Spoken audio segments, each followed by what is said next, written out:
देखिए पहली बात तो ये है कि एक तो वीकेंड है और प्राइस से मुझे कॉन्फिडेंस नहीं आ रहा है किसी भी तरीके की ट्रेड को कैरी करने के लिए बोलने का। लकीली आज एक अच्छी चीज़ रही कि कल आज मार्केट में एक रीजनेबल गैप अप हुआ, तो कल जिन्होंने कैरी किया होगा उनको मौका मिला होगा बुक करने का या रीजनेबल स्टॉप अपने कॉस्ट प्राइस पे स्टॉप रखने का, तो कम से कम वो एक कंफर्ट रहा।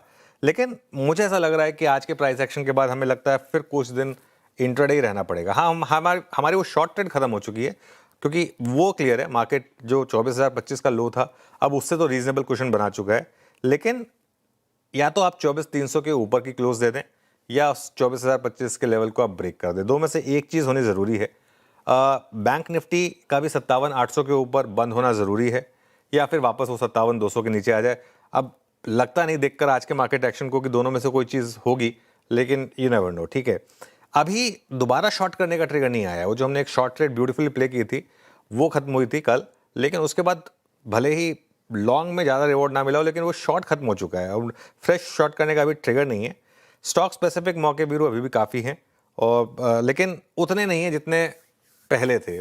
आज भी अगर आप देखेंगे तो गिनते के 3 या 4 स्टॉक्स हैं जिनमें आपको ट्रेड्स मिली हैं, और इवन जो ट्रेड्स हम डिस्कस करते आए हैं उनमें भी आज बहुत बड़े ट्रेड्स नहीं हैं। तो आई थिंक वो थोड़ा सा एक आपको जरूर डिसअपॉइंटिंग लगेगा।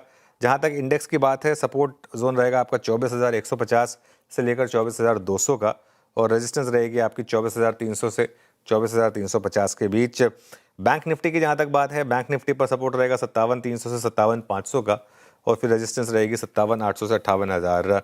एक दो पॉइंट और भी एक तो जैसे आज बैंक निफ्टी का जो प्राइस बिहेवियर है ना, वो एकदम टीज करने वाला है। मतलब आप देखें, ये ना तो ब्रेकआउट दिखा रहा है, लेकिन एट द सेम टाइम ऐसा भी नहीं है कि सेल करके आपको पैसा बन रहा है, और बहुत ही एक छोटी सी रेंज में फंसा हुआ है। बैंक निफ्टी के लिए कुल मिलाकर 250-300 पॉइंट की रेंज मतलब आधा % भी नहीं है उस हिसाब से देखा जाए आप, तो वो बहुत छोटी सी रेंज है जिसमें मार्केट फंस चुका है। और उसमें भी अगर आप पहले 10 मिनट के एक्शन को हटा दें तो उसके बाद तो हम आई थिंक एक 200 भी ज़्यादा हो गया, 100-150 पॉइंट के बैंड में रहे हैं बैंक निफ्टी में। ये इस तरीके के जो ट्रेडिंग सेशंस होते हैं ना, ये थोड़े से थकाने वाले होते हैं, क्योंकि कोई आपको एक वन वे और द अदर कोई डिसाइसिव मूव नहीं मिलता। ऊपरी छोर पे ही क्लोजिंग आई है अनुज लगभग, है ना? कैसे अप्रोच करें इस क्लोज को और मंडे मॉर्निंग के लिए भी हो? देखिए, मैं ना बैंक निफ्टी की जो क्लोजिंग है ना उसको अभी भी 57,650 ही मानूंगा।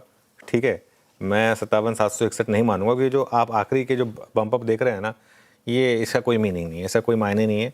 आज एक्सपायरी नहीं है, कल ये अपने आप सॉर्ट आउट हो जाएगा। फ्यूचर आपको बिल्कुल ठीक बता रहा है कि हम 95 पॉइंट ग्रीन में बंद हुए हैं, उसके हिसाब से लें उसको आप।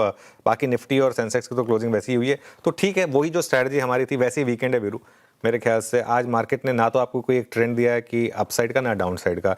मेरे ख्याल से लोगों को फोकस करना चाहिए इस समय कमोडिटी और उससे जुड़े हुए स्टॉक्स पर, गोल्ड, सिल्वर, आई थिंक बाकी की भी जो कमोडिटीज़ हैं, आई थिंक उनसे जुड़े हुए स्टॉक्स, वहाँ अच्छा पैसा बन रहा है, वहीं पर रहें। थोड़ा अनकंफर्टेबल लग रहा होगा आपको इनमें से कुछ स्टॉक्स, लेकिन बड़ा पैसा वहीं बन रहा है, तो वहीं पर रहें। आई थिंक वो मेरा व्यू रहेगा वीरू। तो देखिए, आज का दिन भी इंडियन मार्केट के लिए काफ़ी डिसेसिव ही देखने को मिला है। जैसा कि हम बात भी कर रहे थे कि इंडियन मार्केट में कंसोलिडेशन का मूड माहौल चल रहा है। बाजार पिछले कुछ समय से एक रेंज में कामकाज कर रहा है। अभी यदि आप रेंज को भी देखोगे तो नीचे की तरफ करीब 24,000 से 24,050 का लेवल, और ऊपर की तरफ आप देखोगे तो ऊपर की तरफ करीब 24,400 का लेवल। इस रेंज में ही फिर से बाजार एक तरह से रेंज बनाता हुआ नज़र आया है। अब इस रेंज में बाजार कितने दिन रहता है वो अलग चीज़ है, लेकिन पिछले 4 दिनों से तो यही रेंज काम करती हुई बाजार में नज़र भी आ रही है। अब निचले स्तरों पर यदि बाजार कुछ दिन और रहता है, बाजार 24,000 के नीचे जाता है, तो ही दिक्कतें बनती हुई नज़र आएगी, वरना ज़्यादा कुछ दिक्कत का विषय इंडियन मार्केट में है नहीं। पिछले आप देखोगे तो 13 अगस्त के महीना ही आप देख लीजिए कि रेंज में ही कामकाज करता हुआ नज़र आ रहा है।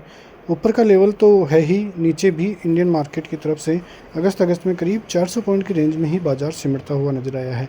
तो आने वाले दिनों में देखना होगा कि किस प्रकार से बाजार में चीज़ें चलती हुई नज़र आएगी, लेकिन फ़िलहाल बाजार का मूड अभी भी पॉजिटिव ही हम लेकर चल रहे हैं। जब तक बाजार 24,000 23,800 के ऊपर बना हुआ है, तब तक कोई बड़े चिंता का विषय इंडियन मार्केट में है नहीं। और वैसे देखें तो इंडियन मार्केट में अब मंडे का मार्केट भी काफ़ी अहम होने वाला है। यदि मंडे को बाज़ार में तेज़ी होते हुए एक करेक्शन और उसके बाद में बड़ी रैली होती है, तो वो एक जो रेंज है बाज़ार की वो टूटती हुई नज़र आएगी और एक अब ट्रेंड जो है वो बनता हुआ इंडियन मार्केट में नज़र आ सकता है। चीज़ें जो है और पॉजिटिव इंडियन मार्केट के लिए होती हुई नज़र आएगी। वैसे देखें तो एफआईएच की खरीदारी तो इंडियन मार्केट में डिसेसिव देखने को मिल ही रही है। इस महीने भी करीब 3000 करोड़ की बाइंग ही टोटल ओवरऑल इंडियन मार्केट में भी देखने को मिल रही है।